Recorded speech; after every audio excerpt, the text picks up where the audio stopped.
నమస్కారం. భారతదేశ ప్రజలందరికీ కూడా స్వాతంత్ర్య దినోత్సవ శుభాకాంక్షలు. మనకు బ్రిటిష్ వారి పాలన నుండి స్వాతంత్రం వచ్చి దాదాపు 200 సంవత్సరాల పరాయి పాలన బానిసత్వం నుంచి విముక్తి కలిగింది మనకు. ఒక్క విషయం మనం ఇక్కడ ఈ జనరేషన్ ప్రజలకు తెలియాల్సింది ఏమిటి అంటే, 200 సంవత్సరాలు భారతదేశాన్ని పరిపాలించిన బ్రిటిషర్సు ఎంతమంది భారతదేశానికి వచ్చి వాళ్ళు పరిపాలన కొనసాగించారు అన్న ప్రశ్నను మనం వేసుకుంటే, కేవలం 10,000 మంది బ్రిటిషర్సు ఆనాడు 10 కోట్ల మంది భారతీయులు ఉన్న దేశానికి వచ్చి ఈ దేశాన్ని 200 సంవత్సరాలు పరిపాలించారు. 10 కోట్ల మంది భారతీయులు ఉన్నప్పటి నుంచి 200 సంవత్సరాల అనంతరము భారతదేశం యొక్క జనాభా దాదాపు 40 నుంచి 50 కోట్లకు పెరిగింది. అంటే 10,000 మంది మనల్ని 200 సంవత్సరాలు పరిపాలించిండ్రు అంటే ఇది బ్రిటిష్ వారి గొప్పతనమా లేకుంటే మన యొక్క బలహీనత అన్న ప్రశ్న ఇప్పుడు కూడా వేసుకోవాల్సిన అవసరం ఉంది. ఇక్కడ 2 విషయాలు మాట్లాడుకుందాం. స్వాతంత్రం వచ్చినాక మనకు ఏమి కోరుకున్నాం? స్వాతంత్రంలో స్వాతంత్రం వస్తే స్వయం పరిపాలన ఉంటుంది, మనకు ఆర్థిక, రాజకీయ, సామాజిక స్వేచ్ఛ ఉంటుంది, అన్ని రకాలైన స్వేచ్ఛలు మనకు లభిస్తాయి అని మనం భావించడం జరిగింది. వాస్తవంగా చట్టపరంగా ప్రతి భారతీయునికి కూడా అన్ని రకాల స్వేచ్ఛలను రాజ్యాంగం ప్రసాదించింది. రాజ్యాంగంలో చాలా స్పష్టంగా ఉంది, last person of the society to first citizen of ఇండియాకు ఈక్వల్ రైట్స్ ఉంటాయని చెప్పడం జరిగింది. అయితే స్వాతంత్రం వచ్చిన తర్వాత స్వాతంత్ర్య ఫలాలన్నీ కూడా అందరికీ సమానంగా అందాలనే మన యొక్క రాజ్యాంగంలో స్పష్టపరిచి ఉంది. దాని ప్రకారం first person of the country, first citizen of the country, రాష్ట్రపతి నుండి చిట్ట చివరి వ్యక్తి ఎవరైనా ఉన్నట్టయితే వాళ్ళకందరికీ కూడా ఈక్వల్ రైట్స్ ఉంటాయి, సమాన హక్కులు ఉంటాయి. అంటే ఇది చాలా గొప్ప రాజ్యాంగం. ప్రపంచంలో ఇంతకు మించిన పెద్ద రాజ్యాంగం కానీ, విస్తృతమైన రాజ్యాంగం కానీ, ఇన్ని అంశాలను పొందుపరుచుకున్న రాజ్యాంగాలు కానీ లేవు. అయితే ఒక్క ప్రశ్న వేసుకోవాలి మనం, ఈ యొక్క స్వాతంత్ర్య ఫలాలు ఏ విధంగా రాజ్యాంగంలో మరి పొందుపరచబడినట్లుగా చిట్ట చివరి వ్యక్తి నుండి ప్రథమ పౌరుని వరకు సమానంగా అందుతున్నాయా లేదా అన్న ప్రశ్న మనం వేసుకోవాలి. దీనికి సమాధానం అవును కాదు అని చెప్పడం కంటే ప్రతి ఒక్కరూ తమను తాము ప్రశ్నించుకుంటే సమాధానం దొరుకుతుంది. ఇక్కడ వ్యక్తికి అన్ని రకాల స్వాతంత్రాలు ఉన్నా కానీ వాటి ఫలాలు మాత్రం అందరికీ సమానంగా లభించడం లేదు అనేది వాస్తవం. ఎందుకు లభించడం లేదు అని అంటే, ఈ యొక్క భారతదేశాన్ని పరిపాలించడానికి ఒక 4 అంగాలు ముఖ్యమైనవి. ఒకటి లెజిస్లేచర్, చట్టాలు తయారు చేస్తుంది.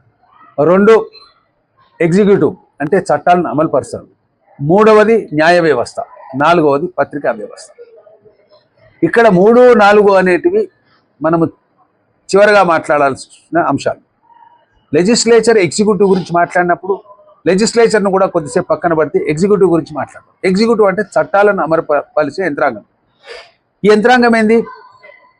బ్యూరోక్రాట్స్ అంటే కేంద్ర స్థాయి అధికారులు, అదేవిధంగా వాళ్ళ తర్వాత 2వ స్థాయి అధికారులు, 3వ స్థాయి, 4వ స్థాయి, ఈ విధంగా ఒక ఉద్యోగులు, ప్రభుత్వ ఉద్యోగ వ్యవస్థను బ్యూరోక్రాట్స్ అంటారు.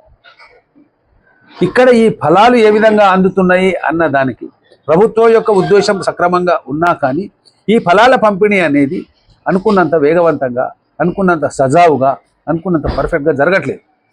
అందుకే ఈ రోజు కూడా భారతదేశంలో ఎన్నో రకాల సమస్యలు మనకు ఎదురొస్తున్నాయి.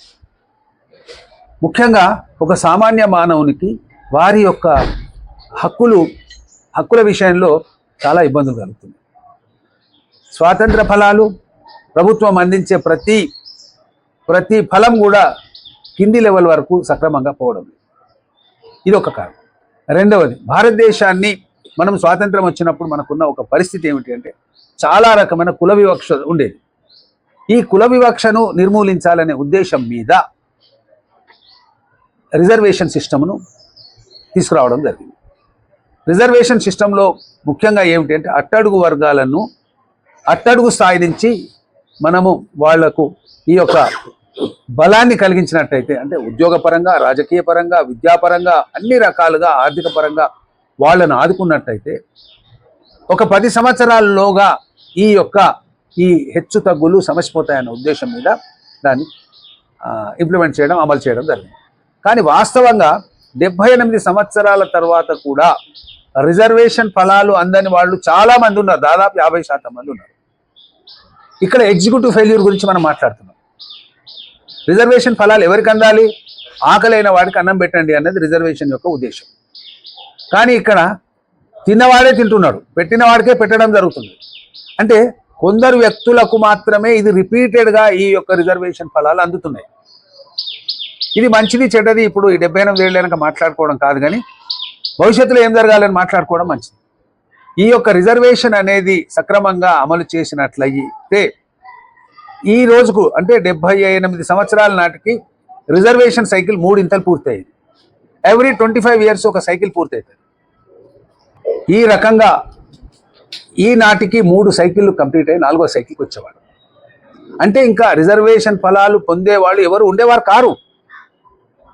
కానీ దురదృష్టవశాత్తు ఈ రోజు కూడా రిజర్వేషన్ ఫలాలు అందని వాళ్ళు దాదాపు 50% ఉన్నారు. So it is the biggest failure. ఇక ఆర్థిక పరంగా చూసినట్టయితే ఇన్ఫ్రాస్ట్రక్చర్స్, ప్రాజెక్టులు, రోడ్లు, ఇవన్నీ కూడా ఎంతో మనకు అభివృద్ధి చెందింది, అది కాదండి. ఎన్నో రకాలైన పరిశ్రమలు వచ్చినాయి, ప్రాజెక్ట్స్ వచ్చినాయి, అన్నీ వచ్చినాయి. కానీ ఆ యొక్క పేదవాళ్లకు ధనవంతులకు మధ్య ఉన్న గ్యాప్ కూడా పెరిగిపోయింది. ఈరోజు మనకు సమాజంలో ప్రతి ఒక్కరికి ఆహారం, తిండి, బట్ట దొరుకుతున్నది, అది ఒప్పుకోవాల్సిన విషయం. కానీ అక్కడి నుంచి వాళ్ళు ఎంతవరకు ఎదుగుతున్నారు అన్న ప్రశ్న కూడా వేసుకున్నట్లయితే దాదాపు అది చాలా చాలా తక్కువ స్థాయిలో ఉన్నదని మనం అంగీకరించాలి. ఇవాళ ఇంజనీరింగ్ గ్రాడ్యుయేట్స్ కూడా ఆటోలు నడుపుకుంటున్నారు, చిన్న చిన్న పనులు చేస్తున్నారు, చిన్న చిన్న ఉద్యోగాలు చేస్తున్నారు, చిన్న చిన్న వ్యాపారాలు చేస్తున్నారు. ఏదో ఒక రకంగా బతుకుతున్నారు తప్పితే స్థిరత్వంతో, ఆత్మస్థైర్యంతో బతకట్లేదు. అంటే ఇది ఎందుకు మనం మాట్లాడుకోవాల్సి వచ్చింది అని అంటే అన్నీ కరెక్ట్గా ఉన్నాయి. భారతదేశంలో ఉన్నంత అనుకూలమైన వ్యవస్థ ప్రపంచంలో ఎక్కడ లేదు. కానీ అమలుపరచడంలో భారతదేశము ఒక రకంగా వైఫల్యం చెందిందని ఒప్పుకోవాలి. కాబట్టి మనకి ఇప్పుడు స్వాతంత్రం ఎక్కడి నుంచి కావాలి? ఈ వ్యవస్థ ఏదైతే మనల్ని ముందుకు పోకుండా అడ్డుకుంటున్నదో ఈ వ్యవస్థలో సమూలమైన ప్రక్షాళన జరగాల్సిందే. రాజకీయ వ్యవస్థలో, ఉద్యోగ వ్యవస్థలో, న్యాయ వ్యవస్థలో మాత్రం కంపల్సరీ జరగాలి. మనకు వచ్చిన స్వాతంత్రం యొక్క ఫలాలను ప్రతి ఒక్కరికి మూలల చివరి వ్యక్తికి అందాలంటే మాత్రం ఈ వ్యవస్థను ఇదే విధంగా ఇదే డెమోక్రటిక్ ప్రిన్సిపల్స్ తోటి, ప్రజాస్వామ్య సిద్ధాంతాలతోటి ప్రక్షాళన చేయాల్సిన అవసరం ఉంది. ఉదాహరణకు ఒకప్పుడు ఎన్నికల వ్యవస్థను మనం తీసుకున్నట్టయితే ఎన్నికల్లో మనకు బహిరంగంగా చాలా వికృతంగా కనిపించేది. ఈరోజు ఎన్నికల్లో అంతర్లీనంగా ఏదైనా జరుగుతుందో ఏమో కానీ బహిరంగంగా ప్రజలను ప్రలోభ పెట్టే అంశాలు ప్రస్తుతం కనపడలేదు. అంటే ఒక రకంగా కొంత మార్పు వచ్చి చాలా రావాలి. అంతరంగికంగా ఎంత ఉంది అనేది సభాముఖంగా చెప్పడం బాగుండదు, అన్ని రకాలుగా రావాలి. విద్యా వ్యవస్థ కునారిల్లింది. లక్షల కోట్ల రూపాయలు విద్యా వ్యవస్థకు పెడుతున్నాం మనం, అక్కడ ఏమీ మనకు సరైన ఫలితాలు రావట్లేదు. ఒక 10x10 రూమ్లో నడిపిస్తున్న పాఠశాలకు ఉన్నంత డిమాండు 10 ఎకరాల స్థలంలో 50 మంది ఉపాధ్యాయులు ఉన్న పాఠశాలల్లో అంత రిజల్ట్ రావడం లేదు. ఇది నిష్ఠూర సత్యం. ఇక వైద్య రంగం గురించి చెప్పుకోవాలంటే కూడా ప్రభుత్వ ఆసుపత్రులు, ప్రభుత్వ వైద్యులు నెంబర్ 1. వైద్యులు చక్కగా ఉంటారు, ఆసుపత్రులు బాగుంటాయి. ఇక్కడ వచ్చిందల్లా ఏమిటి అంటే సరి అయిన అమలు జరగట్లేదు. ఆసుపత్రులకు పోవడం కంటే శ్మశానానికి పోవడం బాగుంటుందని ఒక పాట ఉంది ఒకప్పుడు. ఇప్పుడు ఆ పరిస్థితి లేకున్నా కానీ ఎంతో చక్కగా నిర్వహించవచ్చు వీటిని, ఎంతో చక్కగా. ప్రైవేట్ హాస్పిటల్లో కోట్ల రూపాయలు దండుకుంటున్నారు, అయినా కానీ ప్రైవేట్ ఆసుపత్రులకి వెళ్తున్నారు. అంటే ఇవన్నీ ప్రజలకు నేరుగా ప్రభుత్వం ద్వారా లభించాల్సిన సౌకర్యాలు. ప్రభుత్వం చేస్తున్నదా లేదా? చేస్తున్నది. ఎక్కడ ఫెయిల్ అయింది? అమలు పరచడంలో ఇక్కడ మనకు వైఫల్యం స్పష్టంగా కనిపిస్తుంది. ఇక న్యాయ వ్యవస్థ ఎంత బరువుతోటి కునారిల్లుతున్నది అని అంటే దాదాపు ఇప్పుడు భారతదేశం మొత్తంలో ఒక 4 కోట్ల కేసులు పెండింగ్ ఉన్నాయట. ఈ కేసులు పూర్తి కావడానికి ఒక 100 ఏళ్ళు అవుతుంది. సో ఇది ఈ ఈ ఈ పరిణామాలు ఎందుకు ఉత్పన్నమైనవి? మళ్ళీ ఇక్కడ ఎగ్జిక్యూటివ్ ఫెయిల్యూర్. కాబట్టి ఇవన్నిటిని కూడా కూలంకషంగా చర్చించి ఈ యొక్క పార్టీ విభేదాలు లేకుండా, అంటే ఒక పార్టీ బంగారు ఇటుక ఇస్తానంటే అది కూడా తప్పు అని విమర్శించే పార్టీ ఇంకోటి ఉన్నది ప్రతిపక్షం. అంటే పాలకపక్షం ఏది చేసినా తప్పు అనడానికే ప్రతిపక్షం పుట్టిందన్న ఒక దుర్భావన కూడా ఉంది. ఇది తప్పు. పాలకపక్షం మంచిగా చేస్తే మెచ్చుకోవాలి, ప్రతిపక్షం మంచి సలహా ఇస్తే ఒప్పుకోవాలి. ఈ వాతావరణం ఉంటేనే భారతదేశం ముందుకు పోదు. కాబట్టి భారతదేశము బంగారు దేశం, దాన్ని ఎవరు కాదనలేదు. కానీ ఈ బంగారు దేశంలో పండే బంగారు ఫలాలు మాత్రం అందరికీ సమంగా అందడం లేదు, వ్యవస్థ సక్రమంగా లేదు, అస్తవ్యస్తంగా ఉంది. కాబట్టి 3 జనరేషన్స్ గడిచిపోయినప్పుడు 25 years ఒక జనరేషన్ మారుతుంది. 3 generations అయిపోయినాయి, 4వ జనరేషన్. మనము స్వాతంత్రం వచ్చి 100 years అయిన సందర్భంగా 2047లో భారతదేశం చైనా కంటే ముందు ఉండాలి, జపాన్ కంటే ముందు ఉండాలి, కొరియా కంటే ముందు ఉండాలి. ఇవన్నీ కూడా మన వెనుక స్వాతంత్రం పొందిన దేశాలు, అవి ఎంతో అగ్రగామిగా ఉన్నాయి. మనం ఈరోజు ఈ స్వాతంత్ర దినోత్సవం నాడు ప్రతి పౌరుడు కాదు, అధికారంలో ఉన్న ప్రతి ఒక్కరు ప్రమాణం చేయాలి, ఈ దేశం యొక్క పురోభివృద్ధికి మేము మనసా వాచా కర్మేణ పాటుపడతామని. లేనట్టయితే ఇది ఒక అశాంతి దేశంగా మిగిలిపోవడం తథ్యం.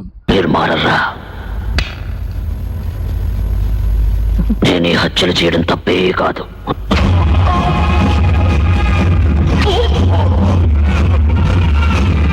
లేనట్టయితే ఇది ఒక అశాంతి దేశంగా మిగిలిపోవడం తథ్యం.